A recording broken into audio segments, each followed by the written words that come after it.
do tend to waffle a little bit. We'll cover a lot of ground in this video.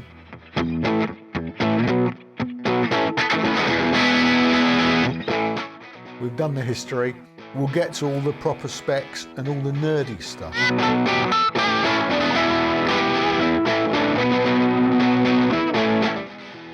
Doesn't make any sense at all, does it?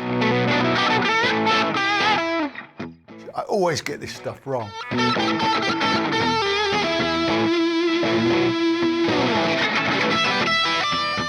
This is right in my wheelhouse, isn't it, this kind of guitar?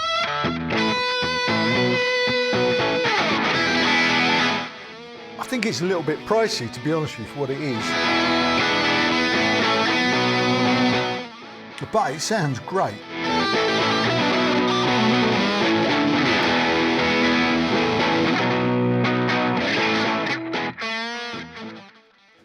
Hi everyone, thanks for joining us today. You're very welcome. Good to see you again. Today, yep, we've got another guitar to review. I was going to say affordable then, but I think it's a little bit pricey, to be honest with you, for what it is. It's, as you've seen from the thumbnail, it's the Epiphone Joan Jet signature, the Olympic, the Epiphone Olympic. Yeah, here it is. In aged antique white, aged white finish. I always get this stuff wrong. Aged white, classic white, antique white, white. It's kind of, well actually in daylight, it's almost got a little bit of a kind of a pinkiness to it. You know, it's sort of aged in that way, where it's kind of maybe a sort of a yellowy pink, I'm going to say. Doesn't make any sense at all, does it? It's definitely got a nice kind of vibe to it, an aged vibe to it. So, and it's a really cool, it's matte really, isn't it? Sort of matte. Yeah, it's quite matte. Again, matte or satin, I don't know the difference, to be honest with you. But it's it's not a kind of high glossy thing. So I like that. So we're straight in with the specs straight away. I haven't even kind of done even a proper preamble intro, have I? But that's what we're about today. Let's get into the action. I'm excited, obviously. I'm excited because this is right in my wheelhouse, isn't it? This kind of guitar, single pickup, wrap over bridge, rock and roll. You know, I love rock and roll.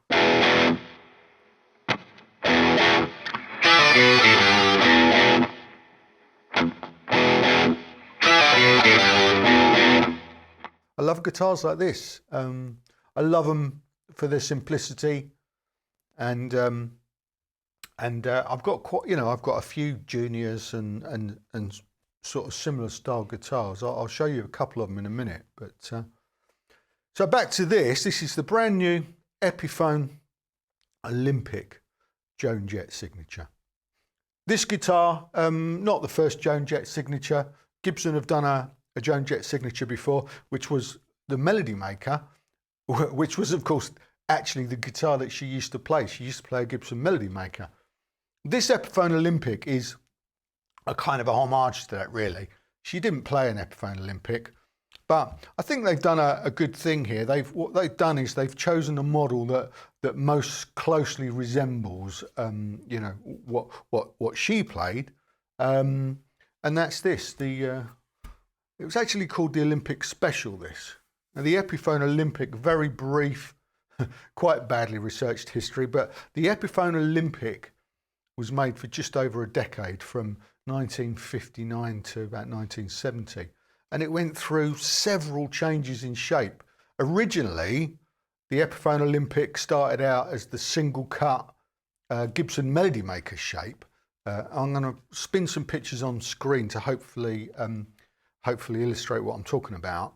So the first Epiphone Olympic was this shape, and then it changed to the shape that we know as the Epiphone Wilshire and the coronet, or the later coronet, which is the look, it's this shape, in fact, this one here, because this is an Epiphone Olympic that I do own from 1963. Whoops. This is a 1963 version of the Epiphone Olympic, which has got the 3+3 headstock, as opposed to the batwing style, which you might know.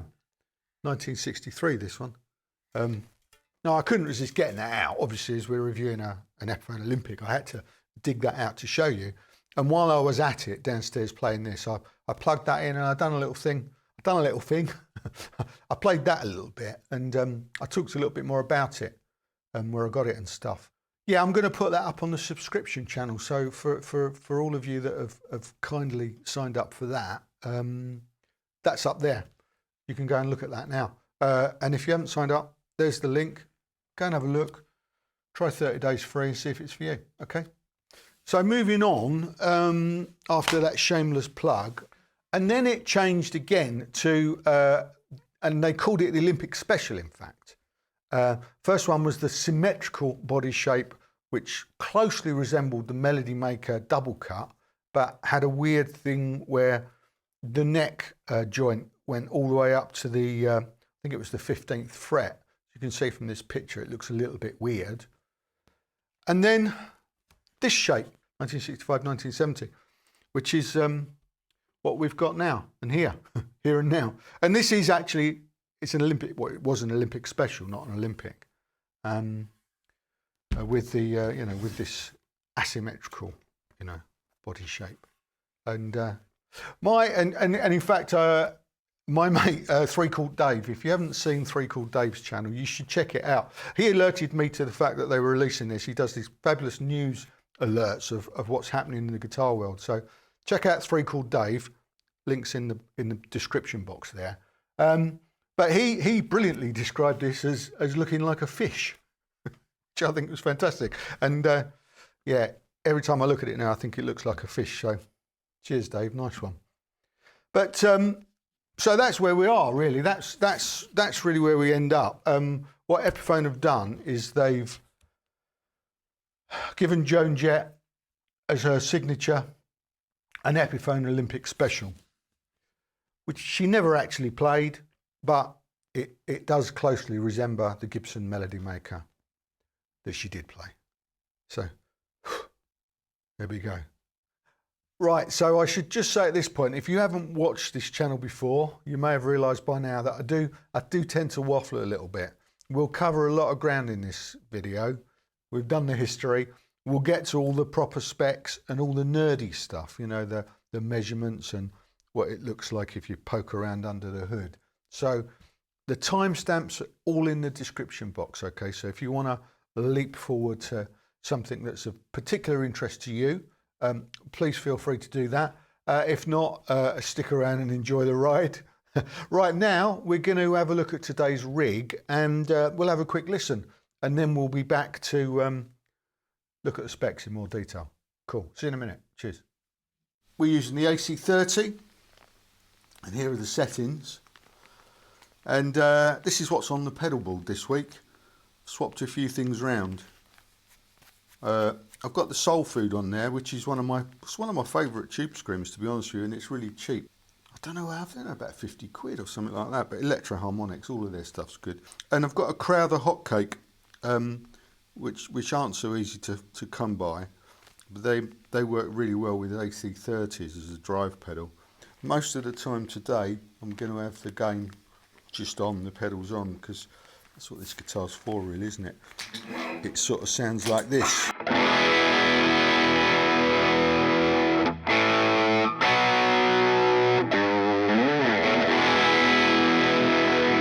That's just with the Soul Food on, and if I whack in the Hotcake as well, I've got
Right, so yeah, mahogany body, mahogany neck.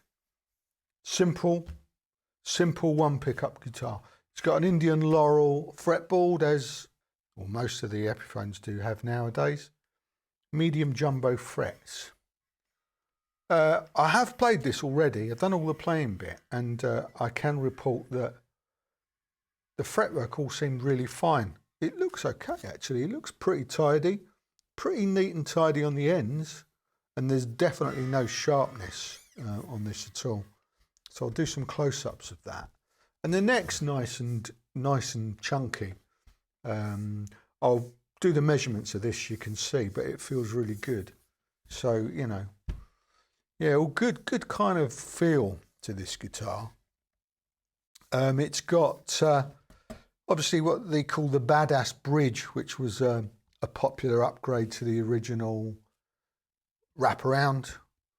This would have had I suppose that year it would have had the lightning bar. Yeah, 65 would have had the lightning bar tailpiece. This is just a supposed improvement because obviously you've got intonation adjustment on this.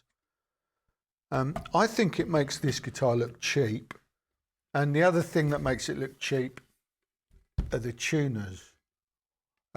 These die-cast tuners, I don't think they're a great idea to put on a guitar that's, as I said, a bit pricey. At £489 this cost. I think they could have at least put the Epiphone Deluxe Clusen style vintage tuners on this, which would have been, you know, more appropriate, or even Grovers, so that it gives it a little bit more of a quality feel. These tuners, they work okay, but just make it look cheap, you know. Some of the cheapest guitars that you can get have got that kind of tuner on, and makes this look cheap, which is a shame. If you compare this, £489, same price that I paid for the Billy Joe Jr. signature, which it's not fundamentally different, but that had better tuners on it, and a hard case. That came with a hard case with a real nice faux leopard skin, lining. Whereas this comes with a soft case. I'll show you this. And I'm turning my nose up because it comes with this pretty flimsy, pretty crappy soft case. It hasn't got very much padding in it. I wasn't massively impressed with this, to be honest with you. It's got some stickers as well. Hang on, let me... Oh yeah, don't end there. It's got a couple of stickers. Sort of, I suppose, I don't know if they did it on purpose or not. There's the case candy and some more stickers. Some sort of stickers you might get free with Jackie magazine. Or Total Guitar. You know. But the main thing is the case. It's got no padding whatsoever. It's just a bit of a crappy soft case.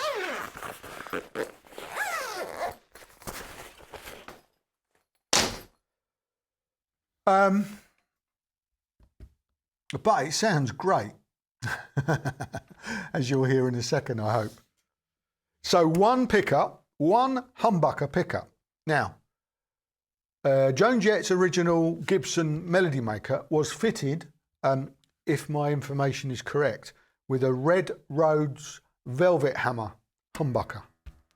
That was when it was a single pickup version. It gone through various different incarnations, but it had a Red Rhodes Velvet Hammer pickup. So Epiphone have called this the Power Hammer Pro, the Epiphone Power Hammer Pro pickup, and it looks pretty cool.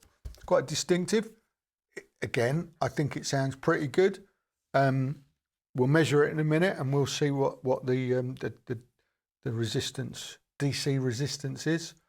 and we'll have a listen. But that's cool. It's not a P90, it's a humbucker. It's got a single volume control. No tone, got a single volume control, and this is just a simple on and off kill switch, which you can have a little bit of fun with. The volume control's got this rubber, like a Lego wheel around it, to a Lego tire, you know, to give it a bit of, to make it a bit more tactile, you know, which is cool. However, I did find when I was playing it that I sort of tended to knock it, and because it makes it move quite easily, so it's quite easy to knock that. So I don't know if I'd leave that on or not. So what else? Graphtec nut. We like a Graphtec nut, no problem with those at all. It's cut well. The action on this was great. Out of the box it was great. However, I can tell by some tiny little screwdriver marks on these bridge posts that it has been adjusted. Probably in the shop QC, I would have thought. I wouldn't have thought the factory had left those marks. Just done by a screwdriver that isn't big enough to fit that slot completely. And to be fair, there aren't many screwdrivers that are big enough to fill that slot completely. But you should really go and try and get one, because you can see the little marks that it makes. Just leaves on breaks on the edge there. I'll do a close up of that so you can see exactly what I'm talking about. But anyway, the action had been adjusted, and it was pretty much bang on, and there was no buzzing out, no fretting out, nothing at all to complain about. It sounded great. So what we'll do is we'll start getting stuck in now, and we'll take it to pieces, and we'll have a closer look. We'll measure the pickup output. We'll measure the neck. We'll have a look underneath. Yeah, we'll take the scratch plate off and have a look. And yeah, let's start by weighing it. Let's do that. Okay, so we are weighing £6 1 ounce, or 2.77 kilos. So nice lightweight guitar. Lovely. Okay, so let's take it to pieces.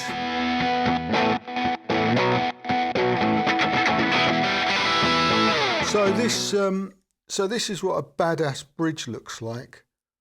Yeah, it's got this intonation adjustment. Saddles, same as a Tune-o-matic, really.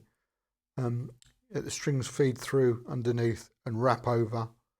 And it's got these extra screws here, which you can use to pull it to pull it back if you need to. Obviously, if you tighten those screws up, it will gradually pull it back to give you more range of adjustment, basically. Wouldn't have thought you'd have needed to do that.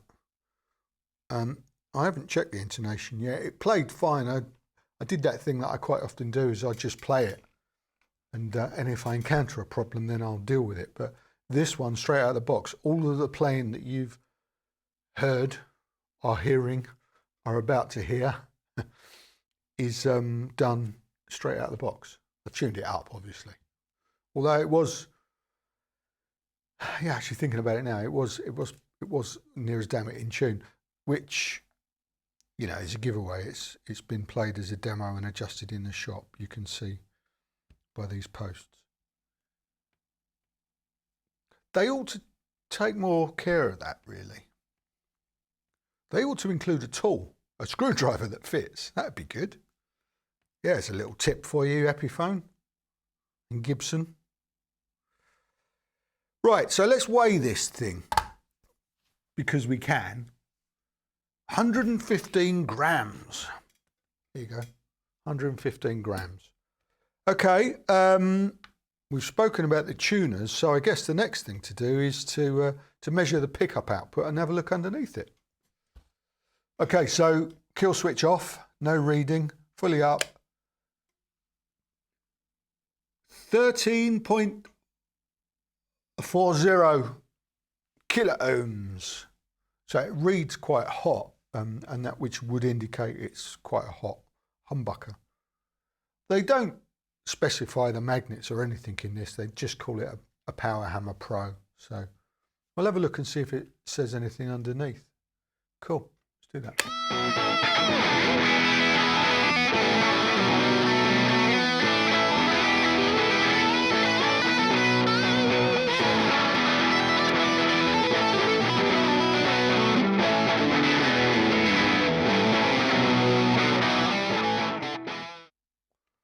So there you go. 500k pot. There's no additional tone caps on that at all.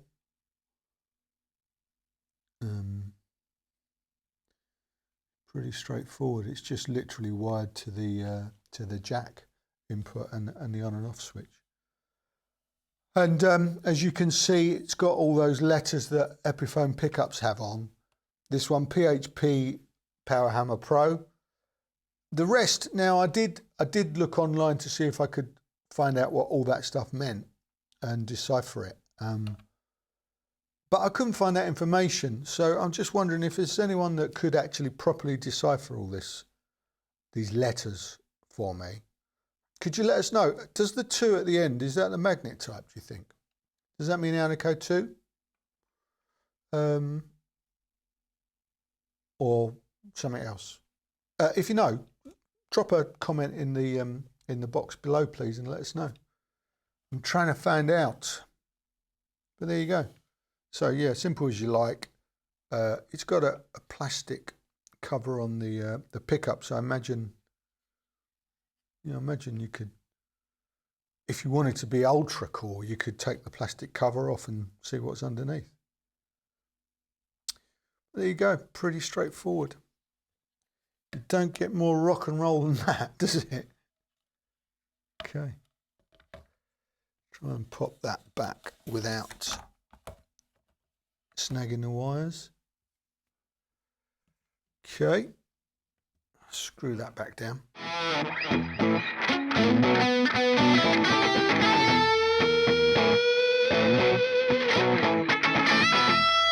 Here we go. Here's the neck profile and measurements at the 1st fret. And here's the neck profile and measurements at the 12th fret. It's got a nice kind of C profile to this guitar. I like this neck. Truss rod cover.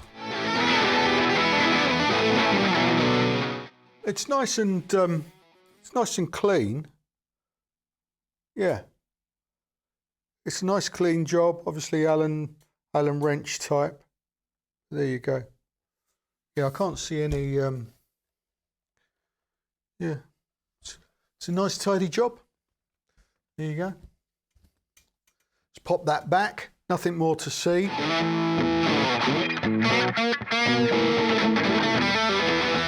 So that's pretty much all there is to see, isn't it? So yeah, I've had just having another look at the fretboard, and it looks really nice, and the frets seem pretty clean as well. They're not gritty or dirty. It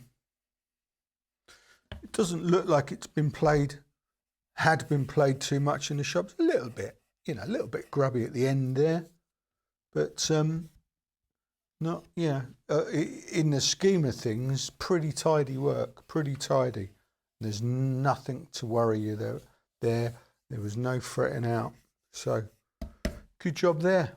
So, all right, well, we'll put a new set of strings on it, and then we'll come back and we'll have a chat. Yeah. See you in a minute.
voila, there we go.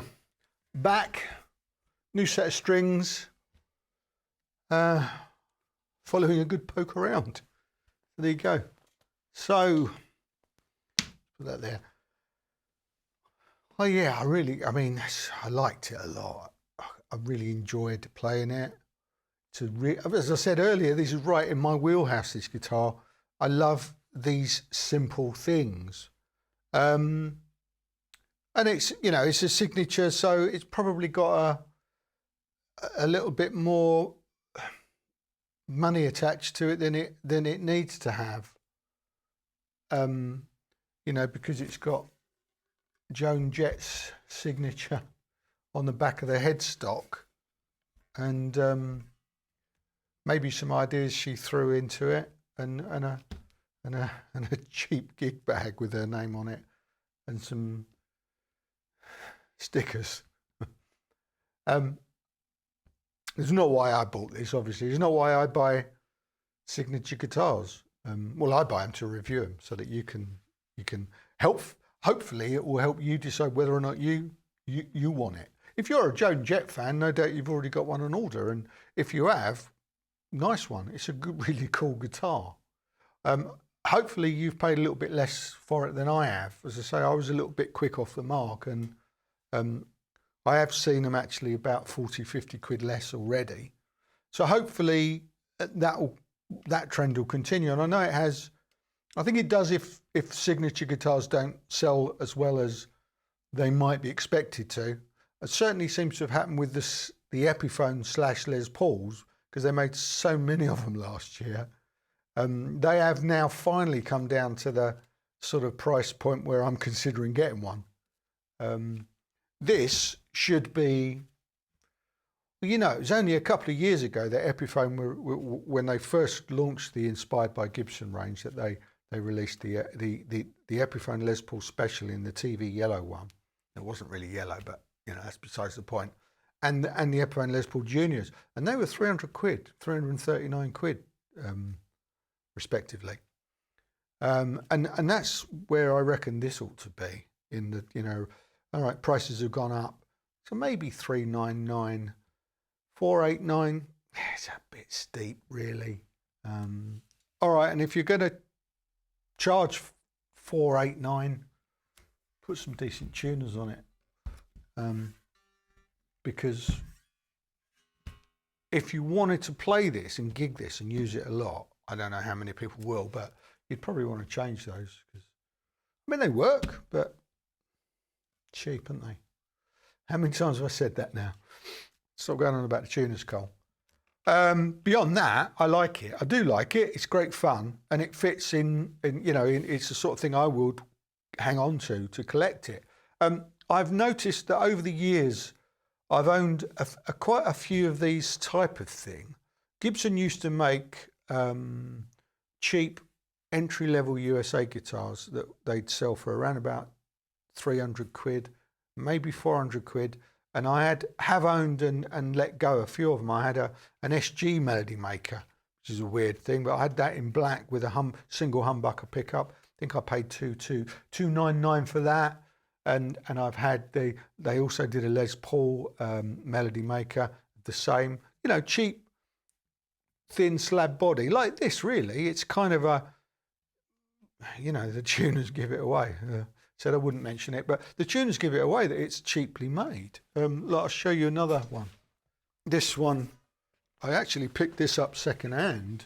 This is 2003. They were making these worn, you know, cheap melody. This is a Gibson Les Paul Melody Maker, you know, with a tuner-matic on it. This was $299 when it was new, probably less than that. I paid 300 quid for it second hand. Bought this in a pawn shop in Hammersmith, actually, believe it or not. It's got coffee stains on the back. I think that's really cool. It's a knockabout guitar, like this one. You know, it's a great little knockabout guitar, great little couch guitar, and it sounds monster, doesn't it? Sounds monster. What do we think? Oh, we love it, don't we? We love it. It's great fun. It's got that vibe. And it's a really great little knockabout guitar. It very much in keeping with the rich history of this kind of guitar, of the juniors and the Olympics and the melody makers that Gibson and Epiphone have knocked out all these years. The only downside is that it's a little bit more expensive than it really ought to be. But I guess that is a sign of the times, and there's not much we can do about that, really. We can certainly wait a little bit longer before we buy it if you're intending it, to get one. You might get one a little bit cheaper, or you might lose out completely. So there what do you do?